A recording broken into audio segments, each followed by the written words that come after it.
Supreme court में article 63 की तशरीह से मुतालिक सदारती रेफरेंस पर समाअत हुई। आइन का तहफ़्फ़ुज़ हमारा फ़र्ज़ है, आर्टिकल 63 की तशरीह करेंगे। चीफ जस्टिस ने कहा कि पार्लिमानी जमहूरियत के लिए आर्टिकल 63A की तशरीह ज़रूरी है। असखुद नोटिस किसी के कहने पर नहीं बल्कि बेंच की मर्जी से लिया जाता है। स्पीकर रूलिंग पर असखुद नोटिस क्यों लिया, चीफ जस्टिस ने खुली अदालत में सब बता दिया। हमने किसी की ख्वाहिश पर असखुद नोटिस नहीं लेना होता। चीफ जस्टिस ऑफ पाकिस्तान की जानिब से ये बताया गया। असखुद नोटिस पहले एक बेंच की सोच होती है, फिर मामला चीफ जस्टिस तक जाता है। जो आखिरी असखुद नोटिस सुप्रीम कोर्ट ने लिया, इस पर 12 जजेस ने पहले मुशावरत की थी। चीफ जस्टिस की जानिब से बताया गया, सबकी राय थी कि यह आइनी मामला है, इस पर असखुद नोटिस लेना चाहिए। रेफरेंस और आइनी दरखास्तें अदालत के सामने हैं। मखदूम अली खान की इल्तवा की दरख्वास्त भी आई है। मखदूम अली खान 15 मई की शाम मुल्क वापस पहुँचेंगे। मावन वकील की जानिब से बताया गया, इतना इंतज़ार करना मुमकिन नहीं होगा। चीफ जस्टिस के रिमार्क सामने आए। मखदूम अली खान से जल्द वापस आने की दरख्वास्त करें, चीफ जस्टिस की जानिब से यह कहा गया। बाबर आवान के बाद अजहर सिद्दीक का मौक़िफ़ भी सुनेंगे, चीफ जस्टिस ने यह बताया। कानूनी सवाल पर अदालत अपनी राय देना चाहती है।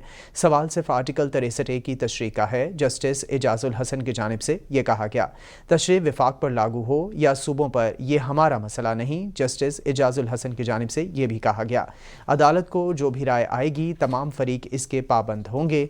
सेनेट इलेक्शन पर अदालती राय का एहतराम नहीं किया। अजहर सिद्दीकी की जानिब से यह कहा गया, नए अटॉर्नी जनरल भी अपनी राय देना चाहते हैं। एडिशनल अटॉर्नी जनरल की जानिब से यह कहा गया, 63A के तहत अहली रेफरेंस इलेक्शन कमीशन में ज़ेरे इल्तवा है। सज्जाद हैदर नुमाइंदा कैपिटल टीवी लाइन पर हमारे साथ मौजूद हैं। जी सज्जाद, समात के हवाले से अपडेट कीजिएगा। जी बिल्कुल, आर्टिकल 63A की तशरीह से मुतालिक सदारती रेफरेंस पर आज समाअत शुरू हो गई है। चीफ जस्टिस उमर अता बंदियाल की सरबराही में 5 रुकनी लार्जर बेंच इस की समाअत कर रहा है और रेफरेंस में आइनी दरख्वास्तें अदालत के सामने पेश हैं। चीफ जस्टिस का ऐसा कहना था, मखदूम अली खान की एक दरख्वास्त आई है जिसमें उन्होंने इल्तवा तलब किया है। मखदूम अली खान का कहना है कि वो 15 मई तक यहाँ पर पहुंच जाएंगे, जिस पर आज मावन वकील अदालत में उनका कहना था कि कोशिश करेंगे कि मखदूम अली खान जल्द अज जल्द पाकिस्तान पहुंच जाएं ताकि इस केस की वो समाअत में शामिल हो सकें। बाबर वान के बाद अजहर सिद्दीक का मौक़िफ़ भी सुनेंगे, ये कहना था चीफ जस्टिस का। और कानूनी सवाल पर अदालत अपनी राय देना चाहती है। जस्टिस एजाजुल हसन का कहना था कि सवाल सिर्फ आर्टिकल 63A की तशरीह का है और तशरीह वफाक पर लागू हो या सूबों पर, यह हमारा मसला नहीं है। अदालत की जो भी राय आएगी तमाम फरीकैन इसके पाबंद होंगे।